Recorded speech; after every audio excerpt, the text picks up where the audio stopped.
പ്രിയമുള്ളവരെ, പൊതുവെ ഇത് ഒരു കുട്ടംകുളം സമരത്തിൻ്റെ 80ാം വാർഷിക ആഘോഷമോ അതിനോടനുബന്ധിച്ചുള്ള ആചരണമൊന്നുമല്ല. ഇതൊരു സെമിനാറാണ്. ഈ 80ാം വാർഷികത്തോടനുബന്ധിച്ച് ജാതീയത, ആചാരവാദം, ജനാധിപത്യം എന്ന വിഷയത്തെക്കുറിച്ചൊരു സെമിനാറാണ് ഇവിടെ നടക്കുന്നത്. ഈ ഞാനിത്തരം സെമിനാറുകളിലൊന്നും സംസാരിക്കാറുള്ള ആളല്ല. വസ്തുത്തിൽ അങ്ങനെ സംസാരിക്കാനുള്ള പ്രത്യേകമായിട്ടുള്ള അതിനുള്ള യോഗ്യതയോ കഴിവോ അങ്ങനെയുള്ള കാര്യങ്ങളൊന്നും എനിക്കില്ല. അപ്പോൾ അതുകൊണ്ട് ഞാൻ അതിലൊന്നും സംസാരിക്കാറില്ല. എന്നെ ഇതിനകത്തേക്ക് വിളിച്ചത് ഡേവിസ് വിളിച്ചപ്പോൾ ഞാൻ വരാൻ തയ്യാറായതും എന്നെ വിളിച്ചതും കുട്ടംകുളം സമരവുമായി ബന്ധപ്പെട്ട് ഞാനും ഡേവിസൊക്കെ ആയിട്ട് ഒരുപാട് സംസാരങ്ങൾ നടന്നിട്ടുണ്ട്. ഒരുപാട് വട്ടം സംസാരിച്ചിട്ടുണ്ട്. കുട്ടംകുളം സമരവുമായി ബന്ധപ്പെട്ടും ആ വിഷയം അത് ഉയർത്തിയ ആ വിഷയവുമായി ബന്ധപ്പെട്ടും എനിക്ക് തോന്നുന്നു ഒരു 10-20 വർഷങ്ങളായിട്ട് ഞാൻ ബന്ധപ്പെടുകയും പല വിധത്തിലുള്ള പ്രവർത്തനങ്ങളിൽ പങ്കാളിയാവുകയും ചെയ്തിട്ടുണ്ട്. പ്രവർത്തനങ്ങൾക്ക് നേതൃത്വപരമായ പങ്കൊന്നും വഹിക്കുകയല്ല, എങ്കിലും അതിൽ പങ്കാളിയാവുകയും ചെയ്തിട്ടുണ്ട്. അപ്പോൾ അതുകൊണ്ടൊക്കെയാണ് ഡേവിസ് എന്നെ വിളിച്ചതെന്ന് തോന്നുന്നു. കുട്ടംകുളം സമരത്തിൻ്റെ എന്താണ് ആ സമരം എന്നുള്ളത് ഒരു സെമിനാർ ആയതുകൊണ്ട് തന്നെ ആ വിഷയമല്ല ഇവിടെ കൂടുതൽ പറയേണ്ടത്. ആ വിഷയവുമായി ബന്ധപ്പെട്ട് അതിൻ്റെ സമ്മേളനത്തിൻ്റെ കുട്ടംകുളം സമരത്തിൻ്റെ ഒരു 80ാം വർഷത്തോടനുബന്ധിച്ചുള്ളൊരു സെമിനാർ. അപ്പോൾ ആ തരത്തിലാണ് ഇവിടെ അവതരിപ്പിക്കപ്പെട്ട കൂടുതൽ പ്രഭാഷണങ്ങളും വന്നത്. എനിക്കത് പറയാൻ പറ്റാത്തതുകൊണ്ട് ഞാൻ കുട്ടംകുളം സമരത്തെക്കുറിച്ച് മാത്രം ചില കാര്യങ്ങൾ പറയുകയാണ് ചെയ്യുന്നത്. കുട്ടംകുളം സമരം നടക്കുന്നത് ഇന്ത്യയും അതുപോലെ തന്നെ ഗുരുവായൂർ സത്യാഗ്രഹവും വൈക്കം സത്യാഗ്രഹവും തമ്മിലുള്ള ഈ സത്യാഗ്രഹ സമരം അല്ലെങ്കിൽ ഈ അയിത്തോച്ചാടന സമരം, വഴി നടക്കൽ സമരം, ക്ഷേത്രപ്രവേശനത്തിന് വേണ്ടിയുള്ള ഈ സമരങ്ങളിൽ ഈ കുട്ടംകുളം സമരത്തെ ഒന്ന് മാറ്റി നിർത്തപ്പെടുന്നത് അല്ലെങ്കിൽ അത് അവഗണിക്കപ്പെട്ടതിൻ്റെ കാരണം അത് തീർത്തും അവർണ നേതൃത്വത്തിൽ നടന്ന സമരമായതുകൊണ്ടാണ്. 100% അവർണർ മാത്രം പങ്കെടുത്തുകൊണ്ട് അവർണ ജനവിഭാഗങ്ങളിൽപ്പെട്ട അവരുടെ സംഘടനകളും ഒക്കെ തന്നെ നേതൃത്വം നൽകിയ ഒരു സമരമായിരുന്നു കുട്ടംകുളം സമരം. വൈക്കം സത്യാഗ്രഹത്തിലായിരുന്നാലും ഗുരുവായൂർ സത്യാഗ്രഹത്തിലായിരുന്നാലും ആ സമരങ്ങൾ അവർണർക്ക് ക്ഷേത്രപ്രവേശനത്തിന് വേണ്ടിയാണ് ആ സമരങ്ങൾ നടന്നത് എങ്കിൽ പോലും ആ സമരങ്ങൾക്ക് നേതൃത്വം കൊടുത്തതൊക്കെ മിക്കവാറും സവർണ നേതാക്കന്മാരാണ്. സവർണരായിട്ടുള്ള സാമൂഹിക പരിഷ്കർത്താക്കളോ രാഷ്ട്രീയ നേതാക്കളോ ഒക്കെ തന്നെയാണ് ആ സമരങ്ങൾക്കൊക്കെ നേതൃത്വം കൊടുത്തത്. അതുകൊണ്ട് തന്നെ ആ സമരങ്ങൾക്ക് വലിയ തോതിലുള്ള ഉചിതമായ സ്മാരകങ്ങൾ ഉയർത്തപ്പെടുകയും ഗുരുവായൂർ സത്യാഗ്രഹത്തിനായിരുന്നാലും വൈക്കം സത്യാഗ്രഹത്തിന് ഒന്നിലധികം ഈ രാമസ്വാമി നായ്ക്കർ വന്നതിന് പേരിൽ തമിഴ്നാട് സർക്കാർ പോലും വൈക്കത്ത് സ്മാരകം ഉണ്ടാക്കിയിട്ടുണ്ട്. കേരള സർക്കാരിൻ്റെ സ്മാരകമുണ്ട്. അങ്ങനെ നിരവധി ഇതുകൾ. ഇപ്പോൾ ഗുരുവായൂർ സത്യാഗ്രഹത്തിനാണെങ്കിൽ പടിഞ്ഞാറേ നടയിൽ പി കൃഷ്ണപിള്ളയുടെ സ്മാരകമായിട്ട് തന്നെ അതിന് നേതൃത്വം കൊടുത്ത വ്യക്തിയാണ് കൃഷ്ണപിള്ളയും AKG ഒക്കെ. അപ്പോൾ പി കൃഷ്ണപിള്ളയുടെ സ്മാരകം തന്നെ അതിന് മുൻവശത്ത് നമുക്ക് അത്യാവശ്യം സമ്മേളനങ്ങളും പരിപാടികളൊക്കെ നടത്താവുന്ന വിധത്തിലുള്ള ഒന്ന് അവിടെ നിർമ്മിച്ചിട്ടുണ്ട്. പക്ഷെ ഈ കുട്ടംകുളം സമരത്തിന് അത്തരത്തിലൊരു സ്മാരകം ഉണ്ടായില്ല. ഈ അടുത്തിടെ മാത്രം കുട്ടംകുളം സമരത്തിന് വേണ്ടി അതിനൊരു സ്മാരകം നിർമ്മിക്കുന്നതിനെക്കുറിച്ചുള്ള ചില ആലോചനകൾ നടക്കുന്നതായി ചില ആരോപണങ്ങൾ ഉണ്ടായി. അത് ആരോപണമാണെന്ന് പറഞ്ഞത് സ്മാരകം ഉൾപ്പെടുത്തും അതിനകത്ത് എന്ന് പറഞ്ഞ് അല്ലെങ്കിൽ അതിനുവേണ്ടി ചില ശ്രമങ്ങൾ നടത്തിയ അതിന് ആ കുട്ടംകുളം നവീകരണത്തിന് നേതൃത്വം കൊടുത്ത ജനപ്രതിനിധികളും അടക്കമുള്ള ആളുകളാണ് പിന്നീട് പറഞ്ഞത് അത് വെറുതെ ആരോപണമാണ്, അങ്ങനെയൊന്നും സ്മാരകം ഉണ്ടാക്കാനൊന്നും ഞങ്ങൾ ഒരു ശ്രമവും ഞങ്ങൾ നടത്തിയിട്ടില്ല, അതൊന്നും അതിനകത്ത് ഉൾപ്പെടുത്തിയിട്ടില്ല. കുട്ടംകുളത്തിന് മതിൽ കെട്ടലും അതിൻ്റെ പരിഷ്കരണവും മാത്രമേ അതിനുവേണ്ടി മാത്രമേ ഫണ്ട് അനുവദിച്ചിട്ടുള്ളൂ എന്ന് പറഞ്ഞത്. അത് സത്യവിരുദ്ധമായ പ്രസ്താവനയാണ്. അതിന് പല കാരണങ്ങളുണ്ട്. അങ്ങനെ ഒരു സ്മാരകത്തിനെ കുറിച്ചുള്ള ചിന്തയൊക്കെ അവിടെ വരുന്നതിനൊക്കെ ഒരുപാട് കാരണങ്ങളുണ്ടായിരുന്നു. അത് പല ഘട്ടത്തിലും ഇപ്പം ഞാൻ ഒക്കെ ആണെങ്കിൽ അതുമായി ബന്ധപ്പെട്ട് പ്രവർത്തിച്ചിരുന്നുകൊണ്ട് ഇതിനു മുമ്പുണ്ടായിരുന്ന ഈ കഴിഞ്ഞ 5 വർഷത്തെ മന്ത്രി കൂടിയായിരുന്ന ജനപ്രതിനിധി, അതിനു മുമ്പുണ്ടായിരുന്ന അതേ ഇടതുപക്ഷത്തിൻ്റെ തന്നെ ജനപ്രതിനിധി, ഇവരൊക്കെ ഉള്ള സമയത്ത് ഇവരോട് നേരിട്ട് തന്നെ ഈ കുട്ടംകുളം സമരത്തിന് സ്മാരകം ഉണ്ടാകാത്തതിനെക്കുറിച്ച് ഞാൻ സംസാരിച്ചിട്ടുണ്ട്, പലവട്ടം സംസാരിച്ചിട്ടുണ്ട്.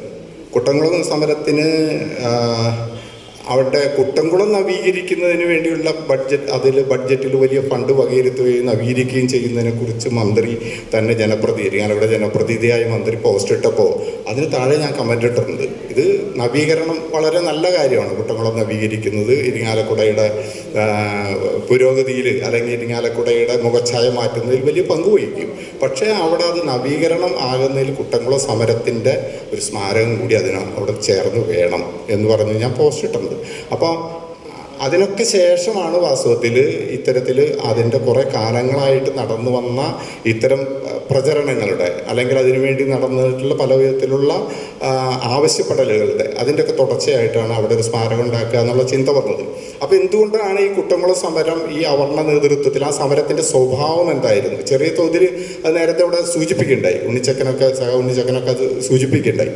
അതിന് നേതൃത്വം കൊടുത്ത ആളുകൾ PC കുറുമ്പ ഒരു ദളിത് അല്ലെങ്കിൽ പുലയ സമുദായത്തിൽ നിന്നുള്ള ഒരു സ്ത്രീയായിരുന്നു ആ സമരത്തിന് നേതൃത്വം കൊടുത്ത്. PK കുമാരൻ ഒരു ഈഴവ സമുദായക്കാരനായിരുന്നെങ്കിൽ പോലും ഒരു പിന്നീട് ഒരു ദളിത് സ്ത്രീയെ വിവാഹം കഴിക്കാൻ തയ്യാറായ പുലയൻ കുമാരനെന്ന് വിശേഷിപ്പിക്കപ്പെട്ട പാർട്ടിക്കാരുടെ ഇടയിൽ പോലും വിശേഷിപ്പിക്കപ്പെട്ട ഒരു സഖാവായിരുന്നു PK കുമാരൻ എന്ന് പറയുന്ന കമ്മ്യൂണിസ്റ്റ് പാർട്ടിയുടെ സഖാവ്. അതുപോലെ തന്നെ PK ചാത്തൻ മാഷ് ആ സമരത്തിന് നേതൃത്വം കൊടുത്ത പ്രധാനപ്പെട്ട വ്യക്തിയുള്ള ഒരാളായിരുന്നു PK ചാത്തൻ മാഷ്. പിന്നീട് 57 കമ്മ്യൂണിസ്റ്റ് മന്ത്രിസഭയിൽ അംഗമായി തീർന്ന ചാത്തൻ മാഷ്. അതുപോലെ തന്നെ മറ്റൊരു പ്രധാനപ്പെട്ട വ്യക്തി SNDP കൊച്ചിൻ SNDPയുടെ മുഖ്യ പ്രധാന ഭാരവാഹിത്വം വഹിച്ചിരുന്ന P ഗംഗാധരനായിരുന്നു. P ഗംഗാധരൻ എനിക്ക് തോന്നുന്നു ഇവിടെയുള്ള പലർക്കും അറിയാമായിരിക്കും എന്ന് തോന്നുന്നു. പലരും അത് വിസ്മൃതിയിൽ മറന്നുപോയിട്ടുണ്ടായിരിക്കും. P ഗംഗാധരൻ പിന്നീട് CPMൻ്റെ MLA ആയിരുന്ന ആളാണ്. P ഗംഗാധരൻ അത് MLA ആവുന്നതും അദ്ദേഹം SNDPയുടെ ഭാരവാഹിയായിരിക്കുന്നതും പിന്നീട് ആ SNDPയിൽ നിന്ന് പിളർന്ന് SNDPയെ പിളർത്തി കൊച്ചിൻ SNDP എന്ന് പറയുന്ന കൊച്ചിൻ SNDP സഭ എന്നുള്ള പേരിൽ കൊച്ചിയിൽ മാത്രം നിലനിൽക്കുന്ന അതൊക്കെ കേരള SNDP എന്ന് പറഞ്ഞുകൊണ്ട് ഒരു SNDP ഉണ്ടാക്കിയത്. ഇതിനൊക്കെ നേതൃത്വം കൊടുക്കാൻ P ഗംഗാധരൻ നിയോഗിച്ചതും P ഗംഗാധരൻ അതിന് നേതൃത്വം കൊടുക്കുന്നതും പാർട്ടി ആവശ്യപ്പെട്ടിട്ടാണ്, കമ്മ്യൂണിസ്റ്റ് പാർട്ടി ആവശ്യപ്പെട്ടിട്ടാണ് അങ്ങനെ ചെയ്യുന്നത്. ഒരു SNDPയുടെ ആ അപ്രമാദിത്വത്തെ ഒന്ന് തകർക്കുക എന്നുള്ള തരത്തിൽ തങ്ങളുടെ നേരത്തെ ഉണ്ണിച്ചക്കനോട് സൂചിപ്പിച്ച പോലെ തങ്ങൾ കൂടി പോയിട്ട് SNDP ഒന്ന് പിടിച്ചെടുക്കുക അല്ലെങ്കിൽ അത് തങ്ങളുടേതായ ഒരു SNDP ഉണ്ടാക്കുക എന്നുള്ള രീതിയിൽ ചെയ്തതാണ് പിന്നീട് P ഗംഗാധരനെ കൊണ്ട് കേരള SNDP ഉണ്ടാക്കിയത്. പക്ഷേ ചരിത്രം അത് വേറെ വഴിക്കാണ് പിന്നെ പോയത്. പിന്നെ P ഗംഗാധരൻ SNDP വർഗീയ ജാതിയുടെ ആളായി എന്ന് പറഞ്ഞിട്ട് P ഗംഗാധരൻ പാർട്ടിയിൽ നിന്ന് പുറത്താക്കപ്പെടുകയൊക്കെ ചെയ്തിട്ടുണ്ട്. പാർട്ടിക്ക് പുറത്തു പോകേണ്ടി വന്നിട്ടുണ്ട് P ഗംഗാധരൻ. ഒരു പക്ഷേ ചരിത്രം അറിയുന്നവർക്കറിയാം. അപ്പോൾ അത്തരത്തിൽ വളരെ പ്രധാനപ്പെട്ട റോള് വഹിച്ച ഒരാളാണ് P ഗംഗാധരൻ. അപ്പോൾ ആ ഈ പറയുന്ന ആളുകളായിരുന്നു ആ സമരത്തിന് നേതൃത്വം കൊടുത്ത ആളുകൾ. അവരുടെ നേതൃത്വത്തിൽ തന്നെയാണ് സമരം നടക്കുന്നത്. മറ്റിടത്ത് പോലെ സമരങ്ങൾ നടക്കുന്ന പോലെ നിരന്തരമായ സത്യാഗ്രഹങ്ങളും കാര്യങ്ങളും എല്ലാം അവിടെ ചെയ്തത്. അവിടെ വാസ്തവത്തിൽ അതൊരു ഈ അവർണ നേതൃത്വത്തിൽ ഈ വെല്ലുവിളിയെ നായർ സമുദായങ്ങൾ ഉൾപ്പെടെയുള്ള ആളുകളുടെ സവർണ നേതൃത്വത്തിൻ്റെ ഈ വെല്ലുവിളിയെ ശാരീരികമായി തന്നെ വേണമെങ്കിൽ നേരിടുക എന്നുള്ള തരത്തിൽ അതിനെ വെല്ലുവിളിച്ചുകൊണ്ടുള്ള ഒരു വഴി നടക്കൽ സമരമാണ് ഈ കൂടൽമാണിക്യം കുട്ടംകുളം സമരം എന്ന പേരിൽ അറിയപ്പെടുന്ന കൂടൽമാണിക്യ ക്ഷേത്രത്തിൻ്റെ പരിസരത്തേക്ക് നടക്കുന്ന ഈ യാത്രയിലുള്ളത്. അപ്പോൾ നമുക്ക് ഈ അയിത്തോച്ചാടന സമരങ്ങളിലൊക്കെ പറയുമ്പോൾ ഗുരുവായൂർ സത്യാഗ്രഹമായിരുന്നാലും വൈക്കം സത്യാഗ്രഹമായിരുന്നാലും അവിടെ പ്രധാനമായിട്ട് ഉന്നയിക്കപ്പെടുന്ന ക്ഷേത്ര പ്രവേശനത്തിന് വേണ്ടിയുള്ള ആവശ്യമാണ്. വൈക്കത്ത് അങ്ങനെ പറയാൻ പറ്റില്ല. വൈക്കത്തെ സത്യാഗ്രഹത്തിലും ഈ പറഞ്ഞ പോലെ വൈക്കത്ത് ക്ഷേത്രത്തിന് ചുറ്റുമുള്ള നടവഴികളിലൂടെ സഞ്ചരിക്കാൻ അവർണർക്ക് കൂടി അവകാശം വേണമെന്ന് ആവശ്യപ്പെട്ടുകൊണ്ടാണ് അവിടെയും സമരം നടക്കുന്നത്. അത് കൂടൽമാണിക്യ ക്ഷേത്രത്തിൽ ഈ കുട്ടംകുളം സമരം എന്നറിയപ്പെടുന്ന സമരം പൂർണ്ണമായിട്ടും ഒരു വഴി നടക്കൽ സമരമാണ്. ക്ഷേത്രപ്രവേശനത്തിന് വേണ്ടിയായിരുന്നില്ല. ക്ഷേത്രത്തിൻ്റെ ചുറ്റുമുള്ള നടവഴികളിൽ പോലും വഴി നടക്കാനുള്ള അവകാശം നിഷേധിക്കപ്പെട്ടതിനെതിരെ നടന്ന സമരമായിരുന്നു. അപ്പോൾ നേരത്തെ ചിലരോട് സൂചിപ്പിക്കണ്ടായി. അങ്ങനെ നടന്ന ആ സമരത്തിൽ സ്ത്രീകൾ വഹിച്ച പങ്ക് അത് വളരെ പ്രധാനപ്പെട്ട. PC കുറുമ്പിയൊക്കെ ഒരു സമര നേതാവായിട്ട് വലിയ തോതിൽ വളരെ അവസാന കാലത്ത് മാത്രമാണ് സഖാവ് VS അച്യുതാനന്ദനും ഒക്കെ അവരെ സന്ദർശിക്കുകയും അവരുമായിട്ട് കൂടിക്കാഴ്ച നടത്തുകയും അതിൻ്റെ ഫോട്ടോകളും ചിത്രങ്ങളൊക്കെ പത്രങ്ങളിലൊക്കെ വരികയും ചെയ്തപ്പോഴാണ് PC കുറുമ്പ ഒരു സമര നേതാവായിട്ടും ഈ കുട്ടംകുളം സമരത്തെ പോലുള്ള വലിയൊരു അയിത്തോച്ചാടന സമരത്തിൻ്റെ നേതൃനിരയിൽ പ്രവർത്തിച്ച ഒരു സ്ത്രീ എന്നുള്ള നിലയിൽ ഒരു നേതൃത്വ പദവി വഹിച്ച വനിത എന്നുള്ള നിലയിലൊക്കെ അവർ അംഗീകരിക്കപ്പെടുന്നത്. അപ്പോൾ സ്ത്രീകളുടെ വലിയ പങ്കാളിത്തം, ആ സ്ത്രീകൾ ഈ കുട്ടംകുളത്തിൽ സമീപത്തുള്ള അയിത്തപ്പലക, ആ തീണ്ടൽ പലക മറികടന്ന് പോകാനുള്ള അവകാശത്തിന് വേണ്ടി സ്ത്രീകളാണ് അതിന് മുൻകൈയെടുത്ത് ആദ്യം വരുന്നത്. അത് നമ്മൾ മനസ്സിലാക്കേണ്ട ഒരു കാര്യമാണ്. സ്ത്രീകൾ ഈ അവിടെ ഒരു സമരം പ്രഖ്യാപിച്ച് ഇതിന് മറികടന്നുകൊണ്ടുള്ള ഒരു നിരോധനം ലംഘിച്ചുകൊണ്ടുള്ള ഒരു സമരം നടത്തുമെന്ന് പ്രഖ്യാപിച്ചിട്ട് അതിനുവേണ്ടി പ്രചരണം നടത്താൻ വേണ്ടി അവിടെ സ്ത്രീകൾ പോകുന്നുണ്ട്. ഈ പുലയ സ്ത്രീകൾ അവർ വെളുത്ത വസ്ത്രമൊക്കെ സാരിയൊക്കെ ധരിച്ച് ആണ് അതിൻ്റെ നോട്ടീസും ഇതൊക്കെ വിതരണം ചെയ്തുകൊണ്ട് അവർ അവിടെ പ്രചരണം നടത്തുന്നത്. ഇത് സഹിക്കാതെയാണ് സവർണ നേതൃത്വത്തിലുള്ള ആളുകൾ, സവർണ നേതാക്കന്മാർ, സവർണ മാടമ്പിമാർ എന്ന് പറയാവുന്ന ആളുകൾ ആ സമരത്തിൽ പങ്കെടുത്തവർക്ക് നേരെ മുറുക്കി തുപ്പുന്നത്. വെളുത്ത ശുഭ്രവസ്ത്രധാരികളായ സ്ത്രീകൾ ധരിച്ച സാരിയിലും വസ്ത്രത്തിലുമൊക്കെ മുറുക്കി ചുവന്ന ആ തുപ്പാണ് ചെയ്യുന്നത്. മുറുക്കി ചുവപ്പിച്ചതിനെ ആ ചുവന്ന ഇതുകൊണ്ട് അതിനെ ആകെ വൃത്തിയേടാക്കുകയാണ് ചെയ്യുന്നത്. അവരുടെ വസ്ത്രത്തെ വൃത്തിയേടാക്കുന്നു. അപ്പം അതിൽ പ്രതിഷേധിച്ചാണ് പിറ്റേ ദിവസം തന്നെ അതിനെതിരെയുള്ള പ്രതിഷേധ സൂചകമായിട്ട് ഈ അവിടേക്ക് കുട്ടംകുളം സമരം എന്നുള്ള പേരിൽ അയ്യങ്കാവ് മൈതാനിയിൽ സംഘടിച്ചുകൊണ്ട് അവിടേക്ക് ജാഥ നടത്തുന്നത്. അങ്ങനെ ജാഥ നടത്തി വന്ന അത് പി ഗംഗാധരനാണ് ആ ജാഥ ഉദ്ഘാടനം ചെയ്തുകൊണ്ട് സംസാരിക്കുന്നത്. അവിടെ അദ്ദേഹം പറയുന്ന വളരെ സൗമ്യമായ ഭാഷയിൽ അദ്ദേഹം പറയുന്ന വാചകതാണ്, ഇവിടെ അങ്ങനെ അവിടെ തടയുമെന്നോ ആ ക്ഷേത്രത്തിൻ്റെ അപ്പുറത്തേക്ക് അവിടെ ഒരു തീണ്ടൽ പലക വെച്ചിട്ടുണ്ടെന്നോ അവിടെ അപ്പുറത്തേക്ക് നമ്മളെപ്പോലുള്ള ആളുകൾക്കൊന്നും കടന്നു ചെല്ലാൻ പാടില്ല എന്നോ ഒക്കെ പറയുന്നു കേൾക്കുന്നുണ്ട്. ഒരു കാര്യം ചെയ്യാം, നമുക്കൊന്ന് പതുക്കെ അവിടെ വരെ ഒന്ന് പോയിട്ടൊന്ന് നോക്കാം. അങ്ങനെ പറഞ്ഞുകൊണ്ടാണ് പി ഗംഗാധരൻ മുന്നിൽ കയറി നടക്കുന്നതും മറ്റുള്ളവരെ പിന്തുടർന്ന് ആ സ്ഥലത്തേക്ക് എത്തുകയും ചെയ്യുന്നത്. വളരെ ഭീകരമായ മർദ്ദനമാണ് ആ തീണ്ടൽപ്പലയുടെ സമീപിച്ച് കുട്ടംകുളത്തിന് അടുത്ത് വെച്ചിട്ടും അതിനോട് ചേർന്ന് നിൽക്കുന്ന സ്ഥലത്ത് വെച്ചിട്ട് അവർക്ക് നേരിടേണ്ടി വരുന്നത്. അത് നേരത്തെ ഇവിടെ ആരൊക്കെ സൂചിപ്പിക്കുകയുണ്ടായി. അവരെ പി ഗംഗാധരനെയും അതുപോലെ തന്നെ പി കെ കുമാരനെയും അവിടുത്തെ വിളക്കുംകാലിൽ, ആ വിളക്കുംകാൽ ഇപ്പോഴും ആ പരിസരത്തുണ്ട്. ആ വിളക്കുംകാലിന്മ കെട്ടിയിട്ടിട്ടാണ് ബോധം കെട്ട് പോകുന്നത് വരെ ഭീകരമായ മർദ്ദനം. ശങ്കുണ്ണി ഇൻസ്പെക്ടർ പരിയാരത്തെ കർഷക സമരത്തെയൊക്കെ നേരിട്ട വലിയ ഭീകരനായ പോലീസ് ഉദ്യോഗസ്ഥനാണ്. അതുകൊണ്ട് പട്ടാളി ഇൻസ്പെക്ടർ എന്ന് പറയുന്ന ഇൻസ്പെക്ടറുമൊക്കെ നേതൃത്വത്തിൽ അവരെ മർദ്ദിക്കുന്നത്. പി കെ കുമാരനെയും കുറുമ്പയെയും ഒക്കെയാണ് പോലീസ് സ്റ്റേഷനിലേക്ക് കൊണ്ടുപോയിട്ട് അവിടെ നഗ്നരാക്കിയിട്ട് അവരുടെ ലൈംഗിക ബന്ധത്തിൽ ഏർപ്പെടാൻ വരെ, പരസ്യമായി ബന്ധത്തിൽ ഏർപ്പെടാൻ വരെ നിർദ്ദേശിക്കുന്ന കാര്യങ്ങൾ. അത് പിന്നീട് കൊച്ചിൻ നിയമസഭയിലൊക്കെ വലിയ തോതിൽ കൂളിളക്കം സൃഷ്ടിച്ച സംഭവമാണ്. പനമ്പിള്ളിയുടെ മുഖത്ത് നോക്കിയൊക്കെ ചോദിക്കുന്നുണ്ട് അതിനെ പറ്റിയിട്ട്. അപ്പോൾ അത്തരത്തിൽ നടന്നൊരു സമരമാണ് ഈ ഇവിടെ ഇരിങ്ങാലക്കുടയിൽ കുട്ടംകുളത്തിൻ്റെ പേര് നടന്നിട്ടുള്ളത്. പിന്നീട് സമയക്കുറവുള്ളത് കൊണ്ട് ഞാനത് ദീർഘിപ്പിക്കുകയല്ല. പിന്നീട് രണ്ടാം കുട്ടംകുളം സമരം എന്ന പേരിൽ ഇരിങ്ങാലക്കുടയിലെ ഇരിങ്ങാലക്കുട കൂടൽമാണിക്യം ക്ഷേത്രത്തിൻ്റെ പടിഞ്ഞാറ് വശത്തുള്ള പെരുവല്ലിപ്പാടം എന്ന് പറയുന്ന സ്ഥലത്തെ അവിടെ ഈ പുലയ സമുദായക്കാരൊക്കെ തിങ്ങിപ്പാർക്കുന്ന ഒരു കോളനി പ്രദേശം കൂടിയാണ്. അവിടേക്ക് ജനങ്ങൾ നടന്നു പോയിരുന്ന തെക്കേ നടവഴി അടച്ചു കെട്ടിയൊരു സംഭവം ഉണ്ടായി. ഏതാനും വർഷം, എനിക്ക് തോന്നുന്നു 10 വർഷങ്ങൾക്ക് മുമ്പാണത്. ആ തെക്കേ നടവഴി വീണ്ടും അടച്ചു കെട്ടി അവിടെ ചങ്ങല കൊണ്ട് ബന്ധിക്കുകയും അവിടെ വലിയൊരു ഹമ്പ് ഉണ്ടാക്കിയിട്ട് വണ്ടികൾക്ക് മറികടന്ന് പോകാൻ പറ്റാത്ത സാഹചര്യം ഉണ്ടാക്കുകയും ചെയ്തു. അതിന് പറഞ്ഞ കാരണം മത്സ്യ വിൽപ്പനക്കാരൊക്കെ അതിൽ പോകുന്നു എന്നുള്ളതാണ്. മത്സ്യ വിൽപ്പനക്കാരല്ല, ഈ അവർണ വിഭാഗത്തിൽപ്പെട്ട പുലയരും സാധാരണക്കാരുമായ ആളുകളാണ് അതിൽ നടന്നു പോകുന്നതുകൊണ്ട് ആ വഴി അടച്ചു കെട്ടി.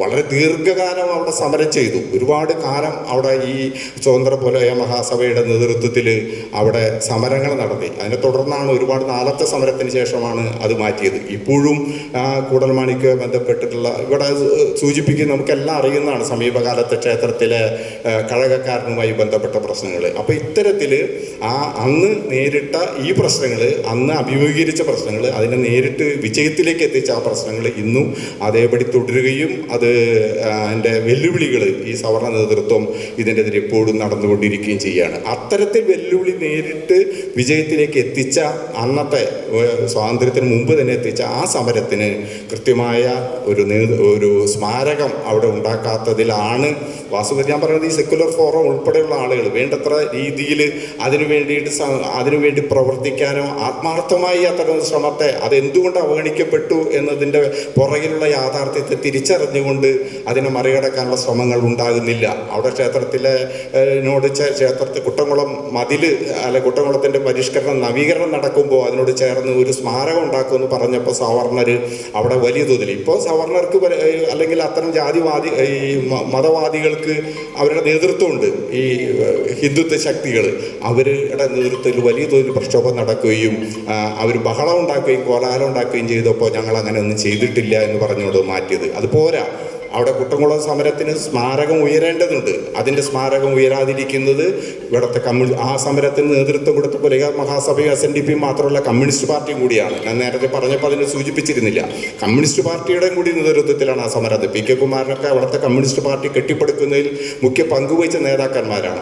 P ഗംഗാധരൻ SNDP-കാരനായിരിക്കുമ്പോഴും കമ്മ്യൂണിസ്റ്റുകാരനായിരുന്നു. അപ്പോൾ ഇവരൊക്കെ നേതൃത്വം നൽകി വഹിച്ച ആ സമരത്തിനൊരു സ്മാരകം ഉണ്ടാകാതിരിക്കുന്നത് ഒരിക്കലും ക്ഷമിക്കാവുന്നൊരു കാര്യമല്ല, അക്ഷന്തവ്യമായ കാര്യമാണ്. അവിടെ കമ്മ്യൂണിസ്റ്റ് പാർട്ടിയുടെ ജനപ്രതിനിധികളും മന്ത്രിമാരും വരെ ആയിട്ടും അതിനുള്ള ശ്രമങ്ങൾ നടന്നില്ല എന്നുള്ളത് അതിപ്പോഴും അത് നടക്കാനുള്ള സാധ്യത ഇല്ലാത്തൊരു സാഹചര്യം നിലനിൽക്കുമ്പോൾ അതിനുവേണ്ടി ശബ്ദം ഉയർത്തേണ്ടതുണ്ട്. ഞാനും ഡേവിസൊക്കെ ആയിട്ട് സംസാരിച്ചിട്ടുള്ള കാര്യം അത് ഈ വിഷയം തന്നെയാണ്. അതിനുവേണ്ടി ഇരിങ്ങാലക്കുടയിൽ ഒരു വലിയ തോതിലുള്ള ഒരു ക്യാമ്പയിനും അതുപോലെ തന്നെ സ്വതന്ത്രമായിട്ടുള്ള ഒരു കൺവെൻഷനോ അങ്ങനെയൊക്കെ വിളിച്ചുകൂട്ടി അതിൻ്റെ പേരിൽ വലിയ പ്രചരണങ്ങൾ നടത്തിക്കൊണ്ട് തന്നെ അത്തരം ഒരു ക്യാമ്പയിൻ ആരംഭിക്കേണ്ടതുണ്ട്. സ്മാരകം ഉയർന്നു വരേണ്ടതുണ്ട് എന്നുള്ള ഒരു കാര്യം സൂചിപ്പിച്ചുകൊണ്ട് ഇതിൻ്റെ ഈ സെമിനാറിൻ്റെയൊക്കെ തുടർച്ചയായിട്ട് ഇവിടുത്തെ ഈ സെക്കുലർ ഫോറം ഉൾപ്പെടെയുള്ള ആളുകൾ, ജനാധിപത്യ വിശ്വാസികൾ, മതേതര വിശ്വാസികൾ, ഇത്തരം ഉച്ചനീതിത്വങ്ങൾക്കും ഒക്കെ എതിരായി ചിന്തിക്കുന്ന ജനങ്ങൾ, സമത്വത്തിൽ ചിന്തിക്കുന്ന ആഗ്രഹിക്കുന്ന ആളുകളെല്ലാം ചേർന്നുകൊണ്ടുള്ള ഒരു മുന്നേറ്റം അതിനുവേണ്ടി കൂടി ഉണ്ടാകണം എന്ന് പറഞ്ഞുകൊണ്ട് അവസാനിപ്പിക്കുന്നു. എന്നെ ഇതിനെ ക്ഷണിച്ചതിന് ഡേവിസിനും ഇതിൻ്റെ പ്രവർത്തകർക്കും എല്ലാവർക്കും അഭിവാദ്യങ്ങൾ അർപ്പിച്ചുകൊണ്ട് നന്ദി പറഞ്ഞുകൊണ്ട് നിർത്തുന്നു.